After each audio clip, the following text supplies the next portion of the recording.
So we're talking about the feminine era, and I titled this Miss Messiah for a reason. I'm hoping that at the end of the presentation, you would get to realize how important the feminine principle is in what Yah is trying to do at this end time. And we've put the woman at the back and we've asked her to stay there. And the men are trying to run the show. We all have parts to play. But if we don't play the right part, we're not going to achieve our goal. And I think that's what we have done. And so my goal is to bring clarity. This is actually a 5-series webinar, and we're just doing just one part today, just to give you an idea of what is coming 2018. We've put some things together so that we can share with the world, so we can help our brothers in the West to start gathering and how to do it the Torah way. We want Yah's point of view on the matter. Let's begin. There is an assumption that the Torah and its chauvinism is weighed in favor of the males. And that assumption is made from the very beginning of the Torah, where Adam is put to sleep and the woman is built from his rib. And as a result, people think the Hebrew culture is patriarchal, which is necessarily not so. So today we're going to examine this woman that was built from the so-called rib of the man, and also the very beginning of our nation's saga as the people of the book, and see how receiving the Torah actually reverses a trend that started in the beginning of the Torah. Before we go on also, I always say this. When you learn something, please, you set yourself apart, learn something. Please do share. Share what you learn with others so that we can grow. There are some people you would reach that I might not be able to reach. And we need to share this message with the rest of the world. Now, in order to obtain understanding or true knowledge of anything, we'll always have to go back to the seed level of the thing. And when we say going back to the seed level, we mean going back to the root. And that will be going back to the story of creation. This is the first time we hear about the woman. And what we hear is quite striking, if not amazing. A summary of what we read is that Yah created man, and out of the man he created a woman. And the amount of false belief that has emanated from this is quite troubling.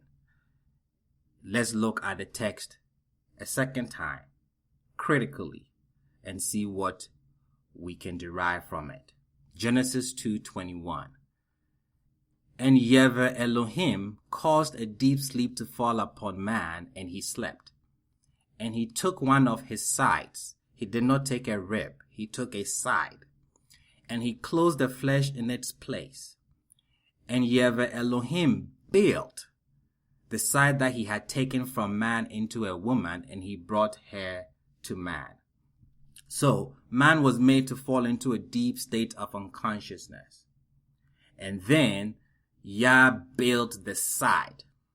That is, he created out of the side of the man a woman. The key word here is Vayiven Elohim. The word built.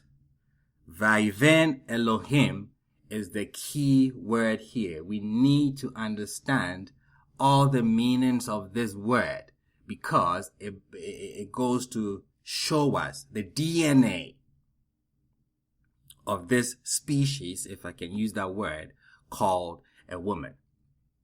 So Vayiven means to build. It indicates to us four things, which tells us the internal energy of the woman. These are the indicators. You want to get a glimpse into the DNA of this species called woman, you want to find out these four things. This is the code. This is the DNA. The moment in which this creation called a woman received its program, its manual, its energy. The word vayiven comes from the Hebrew root or the Hebrew word bina. Bina means understanding. The woman received an additional capacity of understanding when she was created or built. Men have understanding, but the woman received an extra measure of it.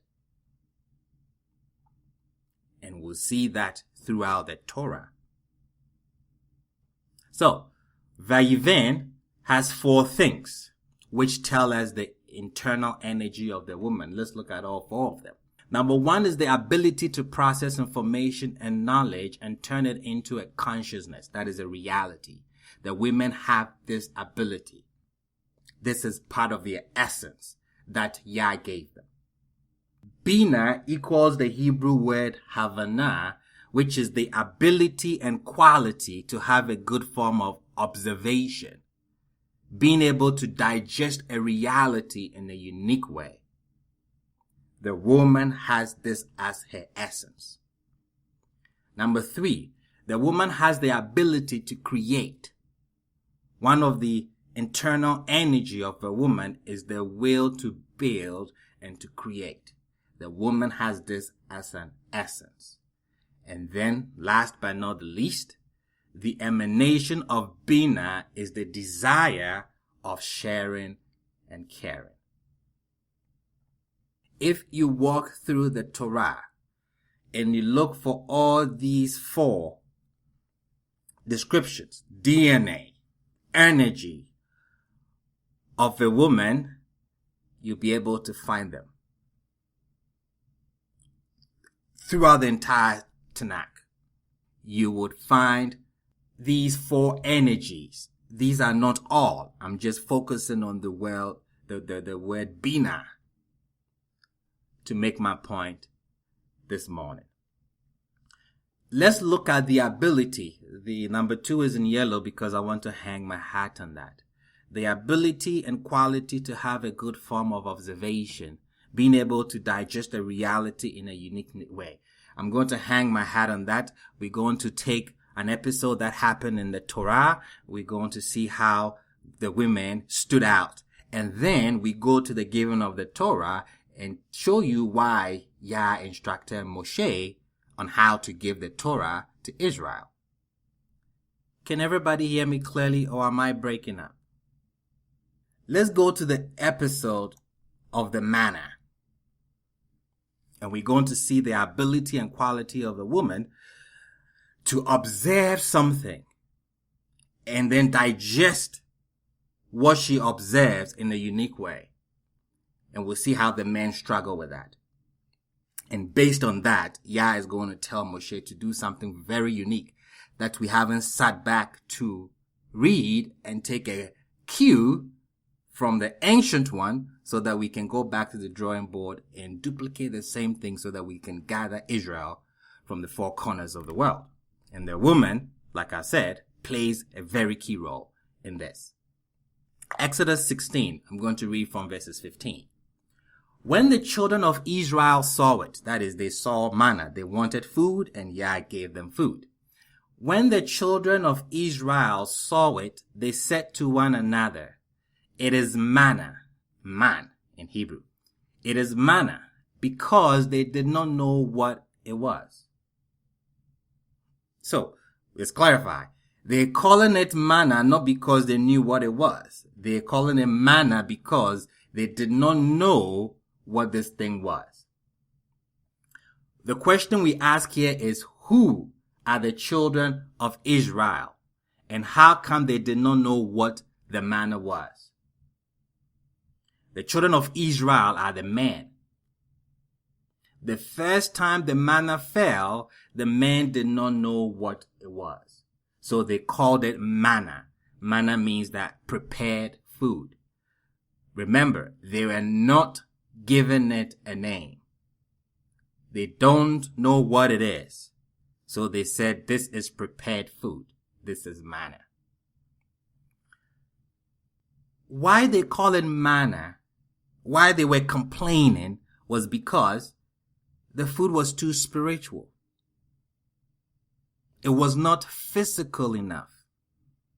That is why Moshe tells us in Deuteronomy 8, verses 3, and he afflicted you and let you go hungry, and then fed you with manna, which you did not know. So the manna causes this affliction and hunger because it was too divine. He says, you did not know, which you did not know. You come down to verses 16. Who fed you with manna in the desert, which your forefathers did not know, in order to afflict you and in order to test you. So the complaint the men had with this manna was because it was too heavenly. There was no excess. There was no waste. It completely absorbs to the body. This is actually angels' food, not food for men, and this is their complaint. The psalmist goes and he tells us in Psalm 78, he said, and he had commanded the skies from above, and he had opened the portals of heaven.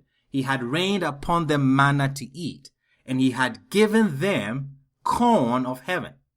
Men ate the bread of angels, so the men were right. This is angels' food, not for men. It's not physical enough. The manna, we are told, tasted and smelled like whatever you wanted it to taste and smell like. But the look was the same. You wanted chicken? It would taste like chicken. But it still looked round. It was still white. It did not look like chicken. The presentation did not change. It had no culinary appearance, and that affected the men. We'll see why it affects men and not women. Let's continue. This is the thing that Yah has commanded.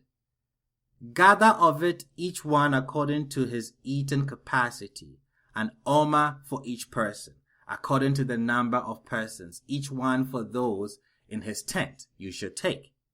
And the children of Israel did so. They gathered, both the one who gathered much and the one who gathered little, and they measured it with an Amaah. And whoever gathered much did not have more, and whoever gathered little did not have less. Each one according to his eating capacity they gathered. Let's jump to 25. And Moses said, eat it today, for today is the Sabbath to Yah. Today you will not find it in the field. 6 days you shall gather it.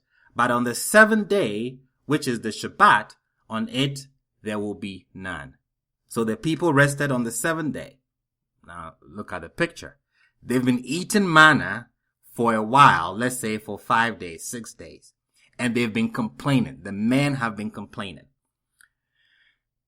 The Shabbat is knocking at their door, and Moshe tells them these are the instructions for the Shabbat.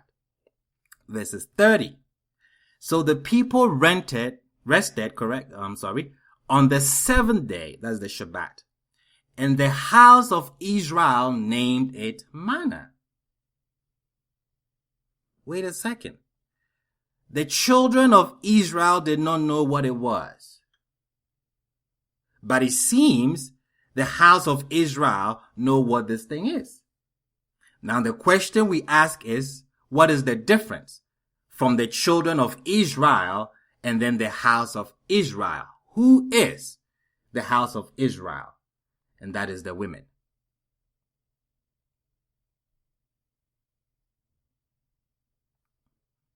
The men did not know what it was, and they were complaining. They were making a fuss. What is this? It's not physical enough.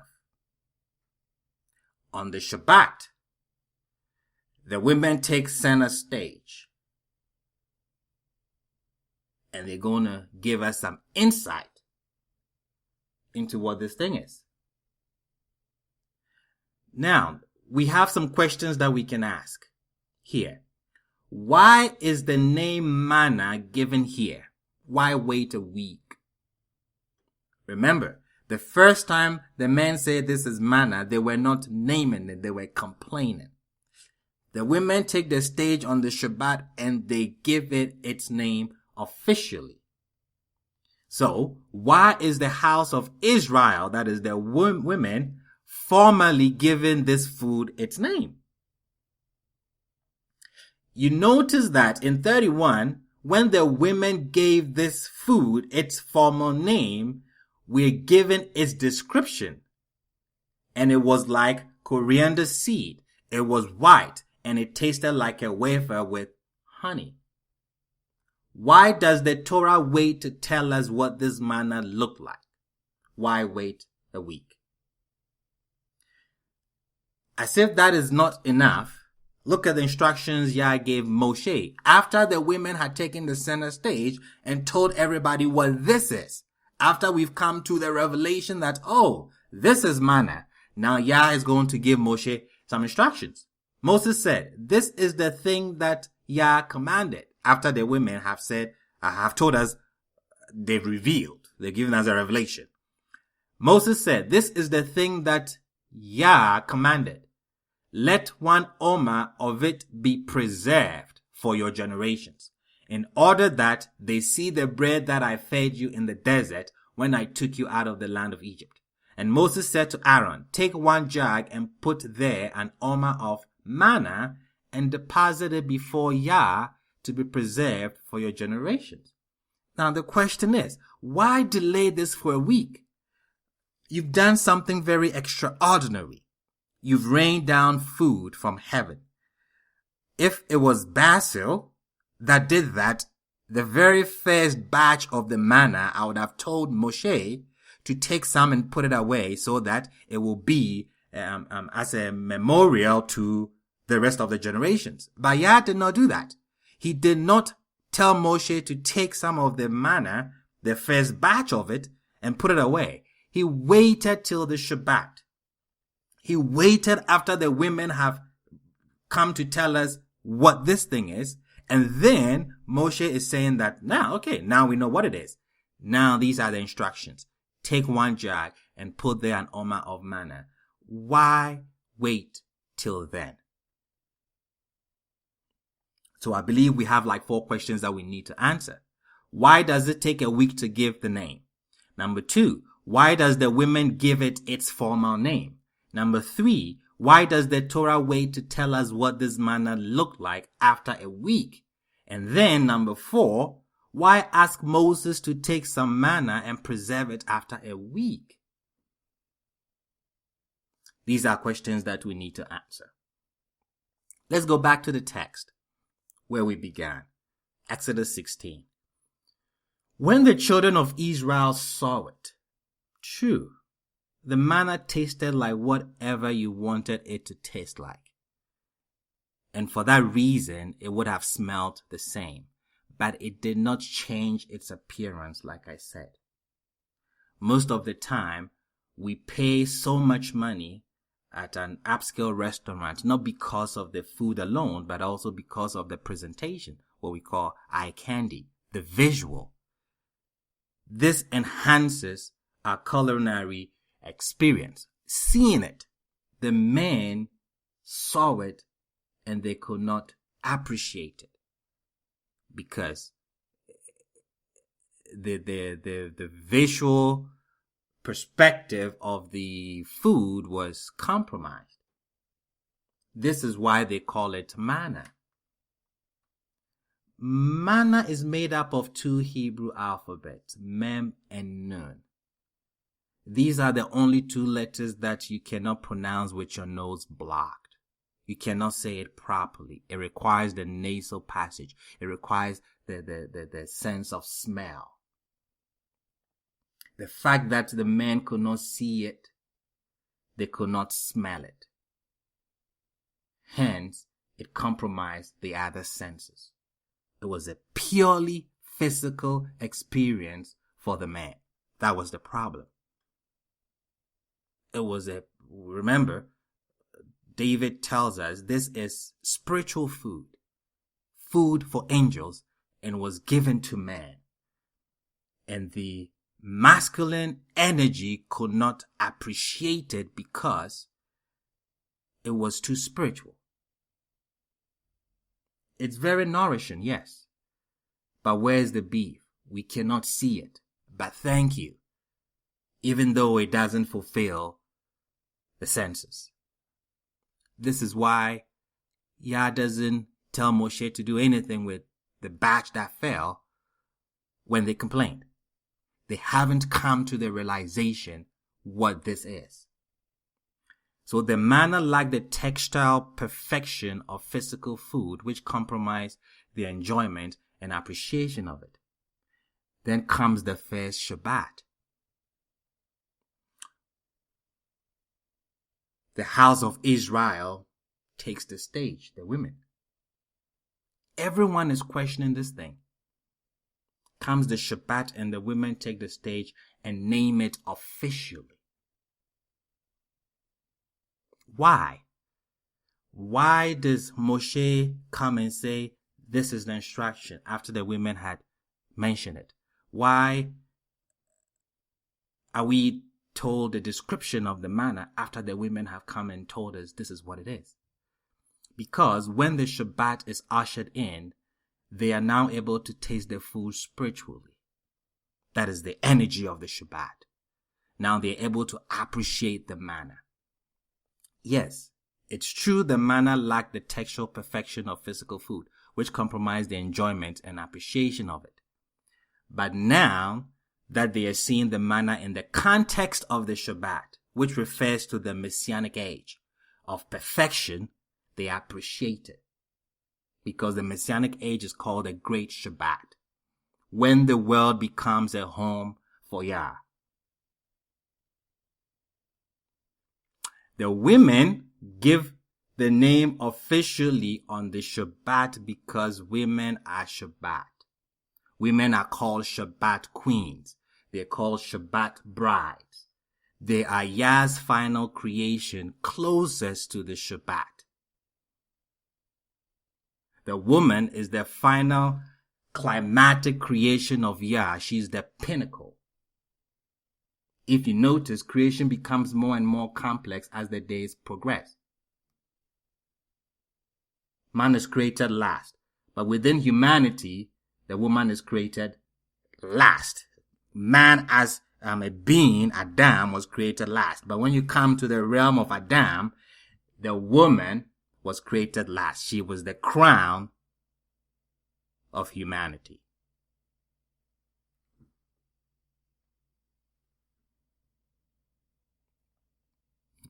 This is why the woman, more naturally than the man, is able to fuse the two pleasures, physical and spiritual, as one. The male has a more difficulty with that. The male can easily have a pure physical relationship. The female naturally cannot. When it comes to spiritual matters, it gets to the women easily. They grasp it easily than the men do because of how the women are wired. So when Yah brings something from the spiritual realm into the physical, the men had a difficult time identifying with it and they ended up complaining. The women were silent till the Shabbat is ushered in, that the men are elevated to the status of what the women, if I can put it in that context, they're elevated to the status of what the women are throughout the week. And then those Shabbat queens, the Shabbat brides, take the stage and then they tell the man, this is manna. This is man. This is spiritual food. And then Moshe tells us how it looks like, what it tastes like. To put more emphasis on the Shabbat and the women, The Shabbat is when everything is provided. Everything. You get a double portion Friday sundown. And when the Shabbat is ushered in, everything is provided. We see the same thing happen in the Garden of Eden. In Genesis 2, I believe. And Yah Elohim planted the garden in Eden from the east, and he placed there the man whom he had formed. Eden was a place that everything was provided. And we are told that in Eden, Yah Elohim caused to sprout from the ground every tree pleasant to see and good to eat. There were rivers that encompassed the land. It went to the land of Havilah. It went to the river. The second river was Gihon and encompassed the whole land of Cush. The third one was Tigris. It flowed to the east of Assyria. We have the Euphrates. Everything was provided for in Eden. This is a type and shadow of the Shabbat. The Shabbat is when everything is provided. Well, the woman also is the Shabbat. Why we call her the Shabbat queen? Why we call her the Shabbat bride? Because the woman is a Shabbat experience. Everything is provided for its occupant when the occupant is in the womb. It's a Shabbat experience. When the child is in the womb, everything is provided for, just like it's provided for in Eden on the Shabbat. The child doesn't worry about anything. Everything is provided for. So we call the woman the Shabbat queen. We call her the Shabbat bride. And this is one of the reasons, because she embodies the essence of the Shabbat. This is why the Torah delays the description of the manna till the women have said, come on, guys, it is man. It's not that difficult. Well, it is difficult because the men are not wired to easily grasp these spiritual concepts and principles and energies. The women are wired for that. Now, so the people rested on the seventh day, Exodus 16:30. The house of Israel named it manna, and it was like coriander seed. It is round.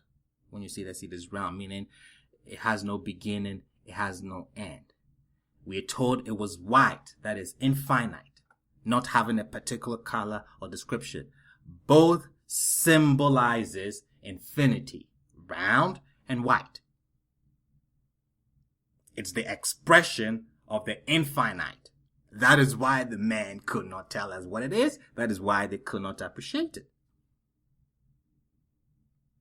Not only was the physical appearance of it evasive to the man, they could not understand it. It did not smell like they wanted it to smell. It tasted like chicken, but they couldn't see it because it was round, meaning it had no beginning or end. It was white, infinite, not having a particular color or description. These two description of the manna symbolizes infinity. It expresses infinity, and the man could not comprehend it. The Shabbat is the fusion of heaven and earth. The women are the first to get it in the desert. When the manna fell, they were the first to get it in the desert. And they will be the ones to lead the world, to lead humanity into the redemption. Rachel proves this. This is why they are called House of Israel, because they are their home. I repeat that because it's critical. The gathering of Israel will not work from the streets. And that's the mistake that we've made. The gathering of Israel back into a nation starts from the home. This is why the women are called the house of Israel. They are the home. The whole objective is to make the world a home for Yah. That is the goal. And the women are given the keys to this goal. Because the home is the reflection of every detail on the ones who live in it. This is the reflection of the home. You want to build a nation. You want to start a community. It starts from the home, not from the streets. So now we've seen how the women get it first. We see how they are more spiritually in tune. Am I saying men are not spiritually in tune? They may be, but they are not on the same level as that women. The women have this as their essence, and they more easily grasp these ideas better than the men do. Because of this, when Yah was given the Torah, he tells Moshe something very important. And if you are a woman, I want you not to forget this. I want you to teach this to your children, both daughters and sons, because this is critical. Right before the revelation at Sinai, Yah instructs Moshe to convey to the people what is coming, and if they are ready for it.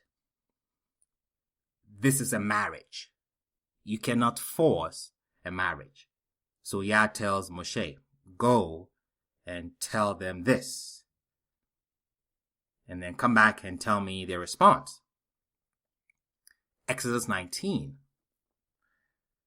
Moshe ascended to Elohim, and Yah called to him from the mountain, saying, so shall you say to the house of Jacob, and tell the sons of Israel. The house of Jacob is the women. The sons of Israel, the men. Now, we see that there is a distinction between men and women when it came to the giving of the Torah. Not only that, the women are put first. There is also a distinction to how the message is to be communicated. Very important. And I want you to picture this. Yah has taken a group of people from slavery in Egypt, and he's about to fulfill the promise that he gave to Abraham. A nation is going to come out of you. Yah is about to start a nation. And he's given Moshe specific instructions on how this is going to happen. Yah doesn't just speak. He's very careful when he speaks. He doesn't waste words. He doesn't play on words. He says, Moshe, so shall you say to the house of Jacob. I want you to tell the women first. There has to be a reason. And then the house of Jacob. The sons of Israel. Tell the women and then tell the men. That's number one. Number two, the women are to be told first. Number three, there's a way to communicate it differently when you come to the women and when you come to the men. This is critical. We don't have to reinvent the wheel. We're trying to do the same thing. Yah says he's going to regather us. And we're going to rebuild this nation. How do we do it? We just come and take a cue from Yah's book. He's the creator. He knows how he set things up. And we just follow what he did.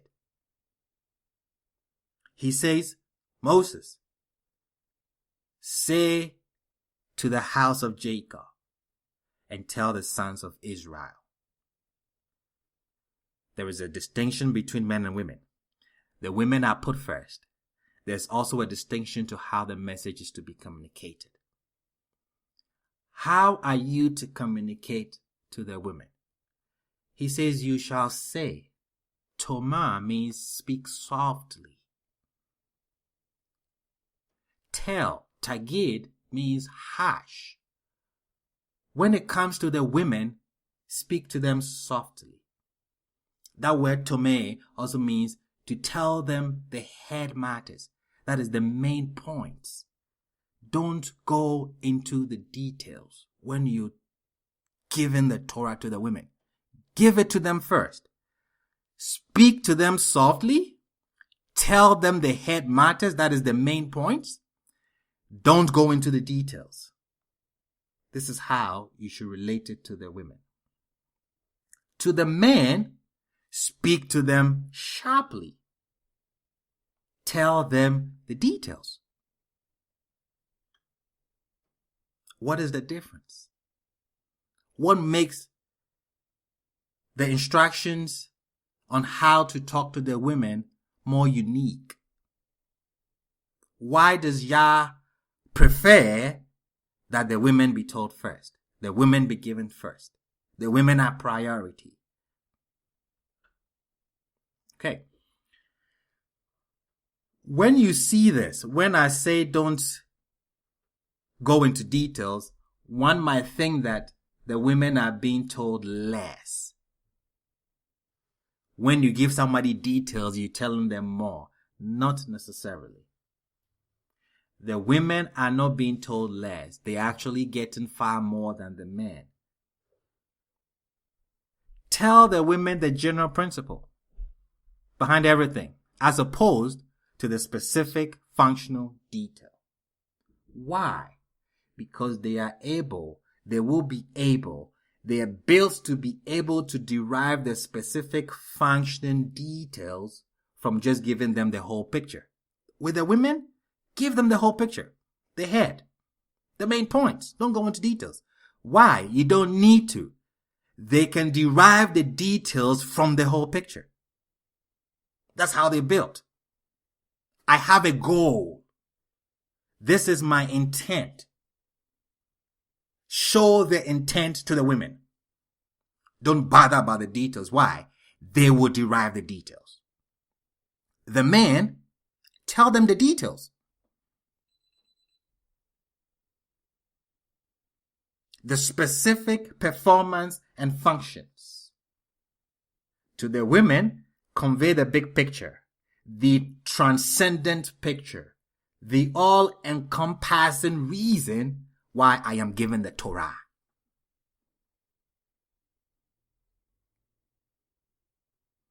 Softly. So basically, Yah is saying, Moshe, don't get caught up in the details when it comes to the women. There is a big picture, and I want you to tell such to the women. We are the Hebrews. We are the chosen. We have a spiritual mandate, etc. Make this known to the women, because our success depends on that. Most of the time, we men forget the whole picture and we focus on the details. That's how we're built. But it takes the women to remind us there's a bigger picture here.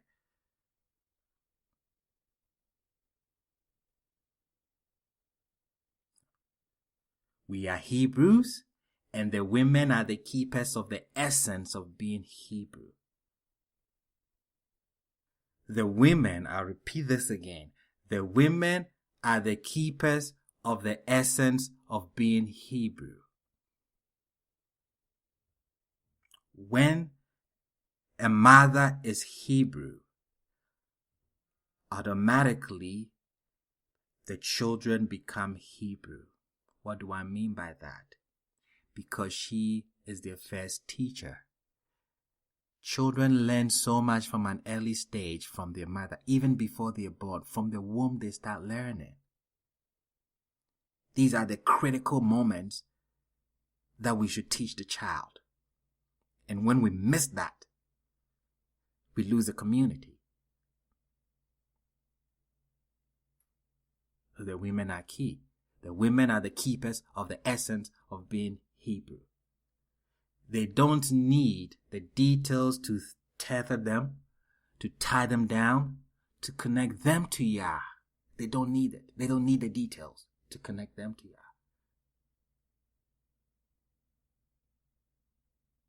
Tell the men about the demands, the punishment. Be tough.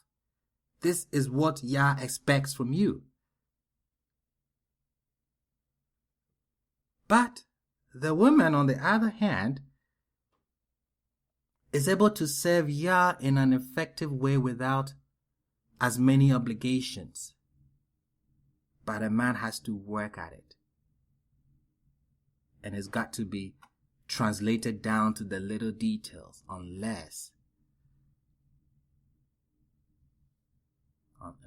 he will not succeed. If we don't go to the little details, the man will not succeed. That is why Yah says, tell them the details.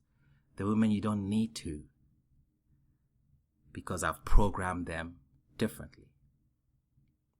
All they need is a big picture, and they'll run with it.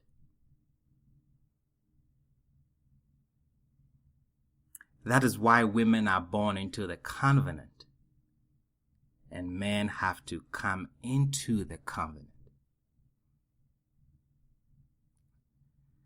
Women are born into the covenant.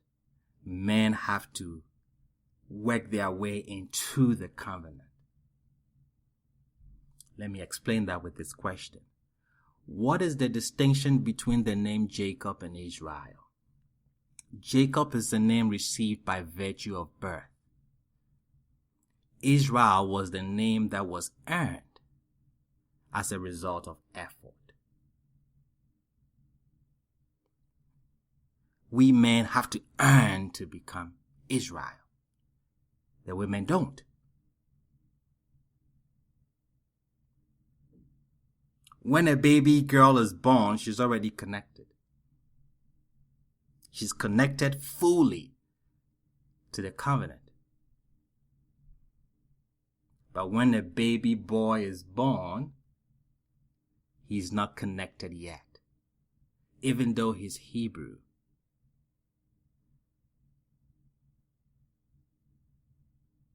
Women are connected. Why? Because she's already circumcised. She's already connected. She doesn't need to do anything. But the man has to. He has to work. He has to earn it by circumcision.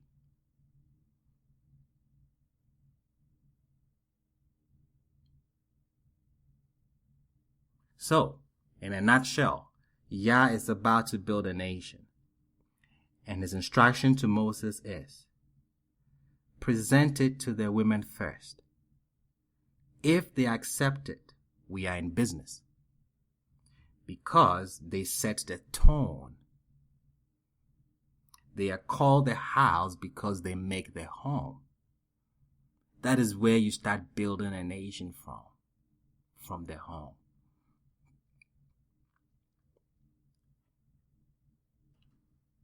Before we move on, let's recap. We've looked at the woman, and we've looked at some of her DNA. We looked at the word Bina and explained it. And then we showed by using the episode in the desert where they complained for food. And Yah rains them down spiritual food for angels. And the men miss it completely. They catch up at the Shabbat. But when you read through the Torah, you see that the men fell off along the way. They could not sustain it. The women did. Because of this, the energy, the essence of the woman, when Yah was given the Torah, he tells Moshe, these are the rules. This is how we are going to build this nation. It starts from the home. It starts from the house. And I've programmed and built the woman for this particular assignment. The men have the assignment. But when it comes to the nation building, the woman is principal. I want you to say softly, this is the reason. Give them the head matters, the full picture, the reason why these instructions are given. Don't worry about the details because they can derive the details from the whole picture. That is why women don't wear fringes. They don't need to. You wear fringes to remember to keep Yah's commandments. The women, they do that naturally. There are a lot of things already remind them. So they don't wear fringes. A lot of commandments that women don't bother with. Why? Because they naturally fulfill this or these instructions. So Yah tells Moshe, give them the whole picture. Forget the details. They will derive the details from the whole picture. And they are called a house for a reason, because they make the home. This is where nation building begins from. The home. The home is the most single important institution that we have as a chosen people. We don't have a future without a home. This is why a woman has an urgent obligation to her home. You see, we can live without synagogues, churches, congregations, and Hebrew centers. We can live without them. But when we don't have a strong Hebrew home, we have nothing.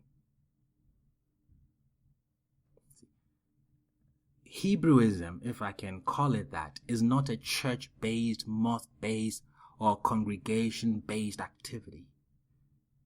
It's not in the streets. It's not wearing Hebrew garments. It's not shouting, this person is the devil. It's not rallying the people in a military way. That is the masculine principle just making noise. And we've proven it that it has not worked. Why? Because we have not come back to the Torah to find out how Yah built this nation the first time.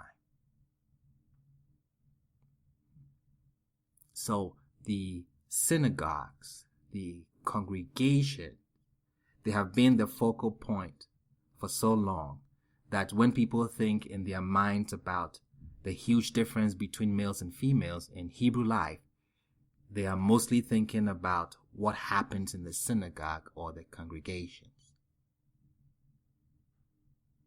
And we have grown for some reason to think that Hebrewism for women is a spectator sport.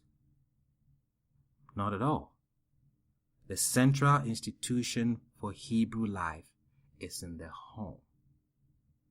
And when we say home or homemaking, it is not to be confused with housekeeping. That's not what we are talking about. We are not talking about who cooks or a fair division of labor, but rather we are talking about who sets the tone, conceptually and practically. Who sets the tone that is built in a home? Because if the tone is not set right from the infant stages of a child's life, then we don't have nothing. The next generation coming, they are our hope. So all the noise that we are making is so that the woman will be put in her position for her to set the tone, so that before the transition from mommy raising the infant and then its transition to daddy, the groundwork has been done. The foundation is there. The roots is there. This is why the women are so important, not to me, but to Yah. This is about Yah's original intent, his purpose. I am just here as a messenger to tell you this is how the Torah sees you. This is how Yah programmed you. This is the essence Yah gave you. We need your help. We're not programmed this way. We focus on the details. You have the ability to reveal to us the whole picture. And that is what we need where we are going. So the women set the tone. Can we prove that further with Rachel and Jacob? Let's try. In Genesis 29, something takes place which is quite profound, which gives us an insight into the Messianic era. And this is why this Genesis 29 is where we derive the title of the webinar, Miss Messiah. We're going to read carefully, and then I'll try to explain what is going on here. Now Jacob lifted his feet and went to the land of the people of the east. Let's pause. He's left because he had taken Esau's blessing, and Esau had said in his heart that he was going to kill Jacob after Isaac is dead. Rebekah hears about this, and he sends Jacob away to go to Laban's house for a while, and she would send for him. Isaac tells Jacob, so to Rebekah, Yaakov is leaving because his life is at risk. But for Isaac tells him, you should go get married. I think that was the reason they had given. So put marriage in your spirit as we go on. Now Jacob lifted his feet and went to the land of the people of the east. And he looked, and behold, a well in the field. And behold, 3 flocks of sheep lying beside it, because from that well they would water the flocks. And a huge rock was upon the mouth of the well. Now, the rock that covered the well was so huge that it took a collective effort to roll it away so the sheep could drink. Okay, that's a clue to where we're going.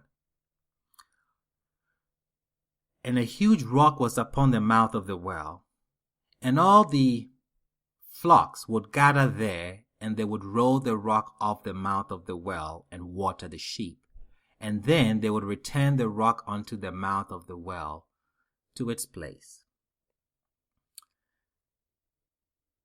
Verses 4. And Jacob said to them, my brothers, where are you from?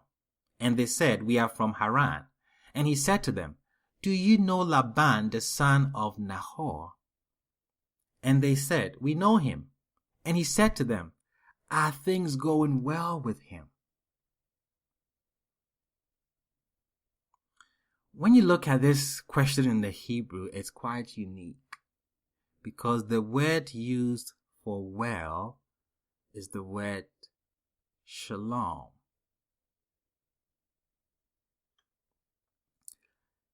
If I should ask you, so I'm going to explain from the Hebrew perspective, Hebraic perspective, verses 6, what Jacob was asking.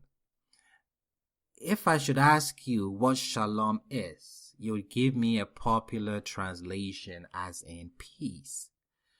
Yes, shalom means peace, but that is a popular translation. It actually comes from the root shalem, which means complete. So shalom literally would mean completeness. I repeat that. Shalom means peace. Yes, it does. It comes from the root shalem, which means complete. So technically, strictly, shalom will mean completeness. The Hebrew word for peace, shalom, is derived from a root denoting wholeness or completeness. So shalom is bound up with the notion of shlemut, perfection, completeness, wholeness. I'm not sticking to that popular translation. I'm looking at the root, and I'm letting the root define the word to me because it's critical.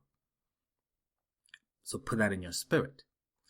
When Jacob asked these strangers that he referred to as brothers, are things going well with Laban? He's pretty much asking, is he shalom? Is there shlemut, perfection, completeness in the house of Laban? Why would he ask this question? Remember, he is sent to look for a wife. He is looking for completeness, for perfection, for wholeness. Let me pause here and say this. The word Adam is a male and female pair. The male and female makes an Adam. A male by himself is not an Adam. That is very important. So he's asking, is there shlemut? Is there perfection? Is there completeness in the house of Laban? Genesis 29:6. I'm translating it strictly. Sticking very close to the ancient text. Okay? What was their response? And he said to them, are things going well with him? And they said, things are going well. Yes, there is completeness. There is shlemut in Laban's house. And they said, behold. Behold means see, means you pointed to something. And they point to Rachel. So picture this. Remember, when you go through the Torah, most people, Moshe met his wife at the well. Rebecca, when Eliezer was sent by Abraham to go look for a wife, he came to the well. Okay. So the well plays a key role when it comes to marriage in the Torah. There's a reason why we're not talking about marriage, but when we do sometime, I explain to you why the well is so important. So he comes to a well and he finds some people sitting down. He's come in search of completeness. He's come in search of a wife. And he asks, is there completeness? Is there shlemut in the house of Laban? And they said, yes, there is shlemut. There is completeness. Behold, see. And they turn and they point to Rachel. Now he's going to do something. Verse 7. And he said, the day is yet long. It is not the time to take in the livestock. Water the sheep and go pasture. He's like, wait a second. It's still afternoon. What are you doing here, laying in the grass, just wasting time, passing, letting time pass? Go on. Water the sheep and go pasture. And they're going to tell him something. We cannot do that. Who is talking here? This is Jacob. I want you to picture him as Israel. This is Jacob, the father of the nation that is going to be built going forward from here. He says, water the sheep and go pasture. And they said, we cannot do that until all the flocks are gathered together. And they will roll the rock of the mouth. Who is the day? The sheep need to gather for them to drink from this well. There is a collective effort rolling away the stone. This is what they are telling him. And we shall then water the sheep. While he was still talking with them, Rachel came with her father's sheep. I won't go into details on this. There's so much going on here. Rachel came with her father's sheep. The father here, when I go to the premise of the text, is not his father Laban, is his father the Most High. She came with her father's sheep. Laban's name is not mentioned there, but Laban's name is mentioned in verses 10. For she was a shepherdess. That is, she leads sheep. She tenders sheep. And it came to pass, when Yaakov saw Rahel, the daughter of Laban, his mother's brother, and the sheep of Laban, his mother's brother. There's a reason why mother's brother is repeated here, but that's not the focus. That Jacob drew near and rolled the rock of the mouth of the well. Wait a second. This is a big rock that it took a lot of people to roll so that the sheep would drink. Where did Jacob get the energy to roll away the stones single-handedly? Let's go back. He's come looking for a wife, for completeness, for perfection. And he happens upon a group of people just chilling and waiting for Rachel to bring the sheep so that they can roll the stone so they can drink. Rachel is the leader. Look at the sheep as the nation of Israel. Okay. Jacob tells them, what are you wasting time for? We don't have time. The sun is still up. Water the sheep and go pasture. And they said, we can't do that. Why? Because there's a big stone in front of the rock. There's a big stone, in front of the well. We cannot drink from it. He says, okay, what's the reason? Well, we're waiting for Rachel to bring the sheep who need to drink from this well, and then would have to collectively roll away the stone. Jacob turns around and sees Rachel, and he gets an insight into what is going to happen in the future. The woman is in position, bringing the children of Yah, the sheep, to the well to drink. The well represents the Torah. They are coming back to the Torah. And when Yaakov sees that, he gets an insight that they cannot drink if the stone has not been rolled away. And from wherever the strength came, he single-handedly rolled away the stone.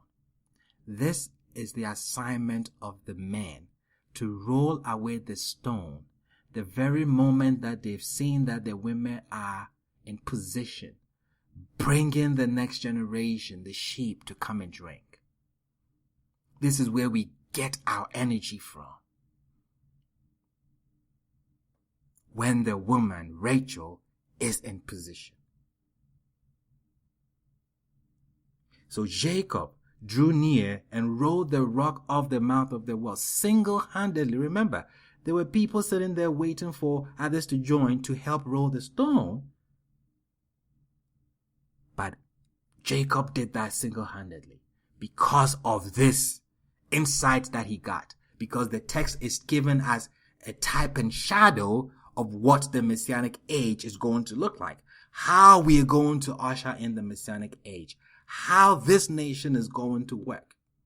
The men get the energy when the groundwork has been done by the women. When the women are bringing the nation to come and drink from the Torah.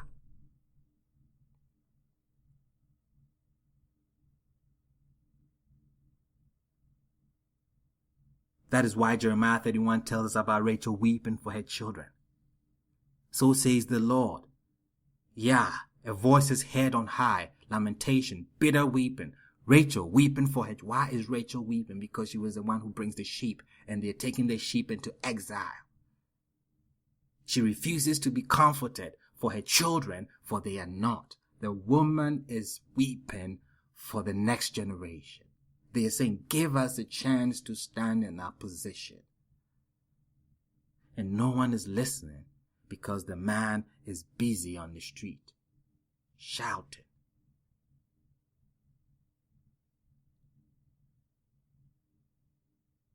And we see what happened.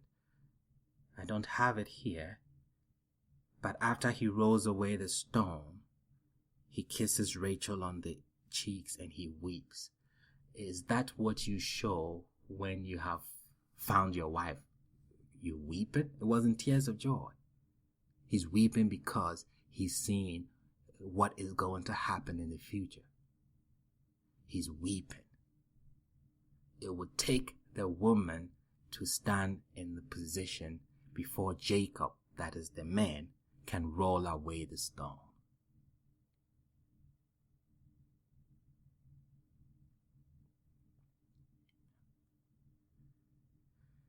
In conclusion, we're making good time. And then we can take questions, comments, contributions. Sarah and Abraham change how we look at the story in Genesis, where the man was put to sleep, and then the woman was taken from his side and built.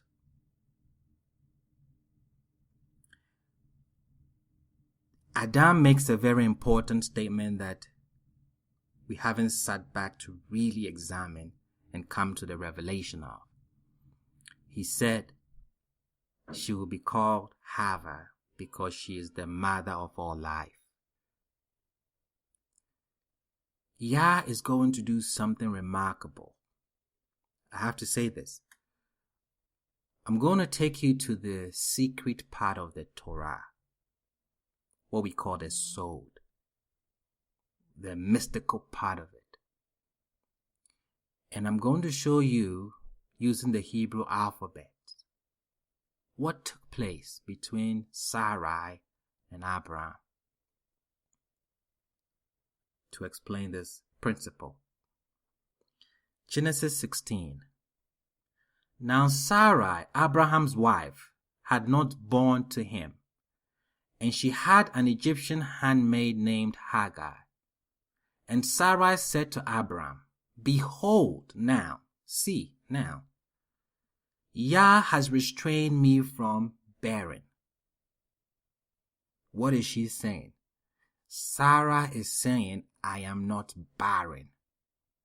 I know we cannot have a child. It's not my fault.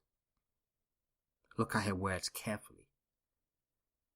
If Yah has restrained her, it means that she has the potential to, but Yah has restrained her. Please come to my handmaid. Perhaps I will be built up. Meaning, I should have had children, but for some reason I don't. Come to my handmaid. Perhaps I'll be built up. Meaning, I too will have children. There's something that's preventing me from having children. Not because I'm barren. Yah is restraining me because of a reason. We are told, and Abram hearkened to Sarai's voice. Her voice means her insight. So he listened to her insight.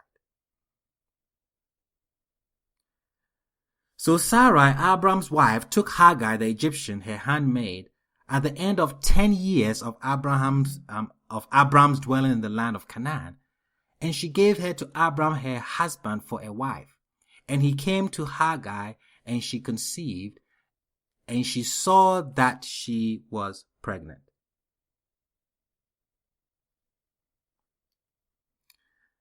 Now, somebody who is just carnal will conclude here that clearly the problem has to do with Sarah. She cannot give birth. If I should ask, according to this text, who clearly has the problem? Abraham is able to have a child with Hagar. It means that he's not the problem. Sarah is. But no, Abraham is the problem. Let's continue. Yah comes to Abraham in Genesis 17 and tells him something. And Abraham was 99 years old, and Elohim appeared to Abraham, and he said to him, I am Almighty Elohim. walk before me and be perfect. It means that he was not perfect. You see, he could have Ishmael without being perfect.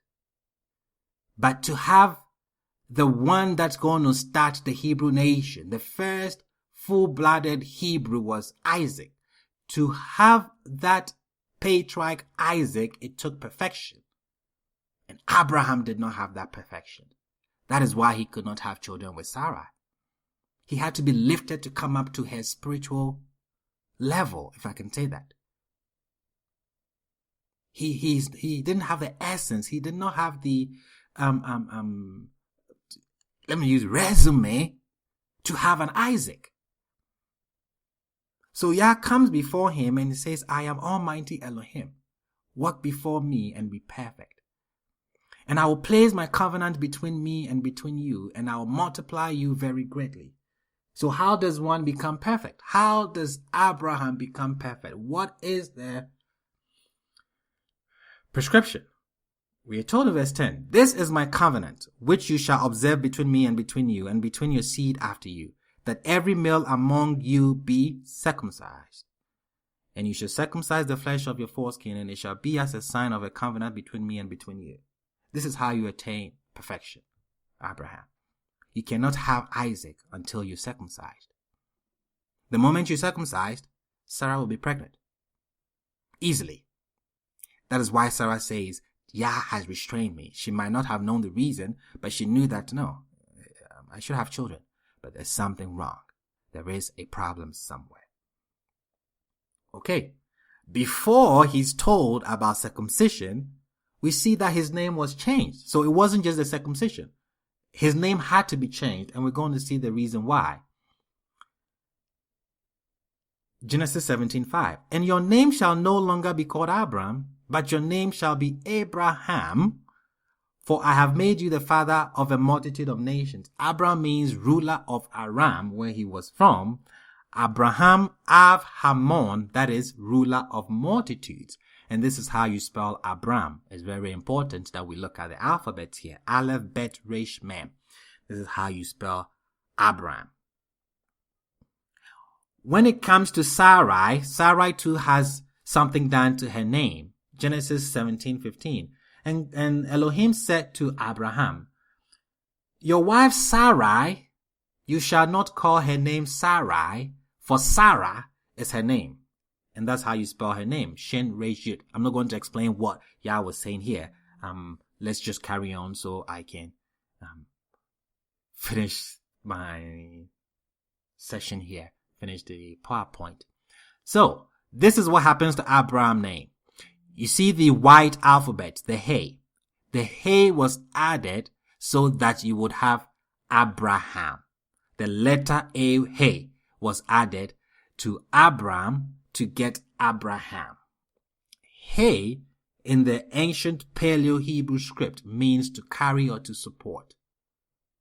So Abraham had to be carried. He needed help. He needed support to become Abraham. We have to find out where that support came from. That is our goal today. Look at Sarai. This is Sarai's name. What happens is that the letter Yud was removed, or Yah, this letter was removed. Yud in modern Hebrew, Yah in Paleo-Hebrew is actually Yashi, the full name. So the letter Yud or Yah was removed and the letter He was introduced to get Sarah. So we see that Abraham gets a He. Sarah gets a He. Yud, this Yud that was removed, in the ancient tongue means wind or air, that is breath. Let's go back to Genesis. And he breathed into him the breath of life, and man became a living soul. Very critical. When Yah was creating man, he created a statue, a dirt container. That dirt container was dead. It had no life. And to give it life, he put into him the breath of life. We would say, Yah, the Yud. This Yud is what Yah put into the man, and he became a living soul. So it's critical. Sarah has this Yud. that which gives life. That is why Adam said she will be called Hava, because she's the mother of all life. Sarah has this potential to give life. For some reason, that potential Yud is removed, and she's given a He to become Sarah. And we said the He means to carry or to support. Now let's look at something beautiful. I hope you follow me here. This is Abraham at the bottom. Sarah is at the top. It's actually Sarai.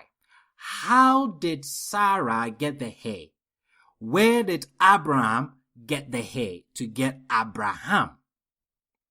We come to the woman, the mother of all life, according to Adam.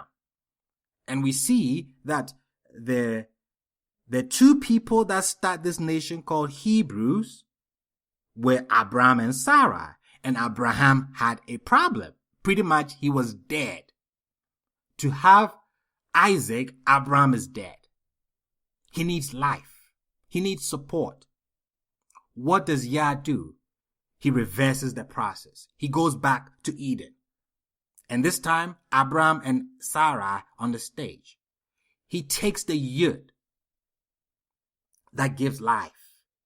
He takes that Yud, that breath. It means Yah. It means wind. It means the breath. And he splits it into two. When you take, because Abraham is given a He, Sarah is given a He. When you split the Yud has a numerical value of 10. When you split it into two, you get 5, which gives you a He. That is the numerical value of the letter He. So you following what he's doing. The woman has that life. Sarai has that life, that Yud. And Yah takes that life and splits it into two. He means to carry it, to support. So now when you look at Sarah, she has Shin, Resh, He, He. She has two He's because the Yud was split into two. And then Yah gives one He to Abraham. And now he becomes Abraham. Sarah had to support him. Sarah had to carry him so that he will be able to have an Isaac. That breath of life came from Sarai,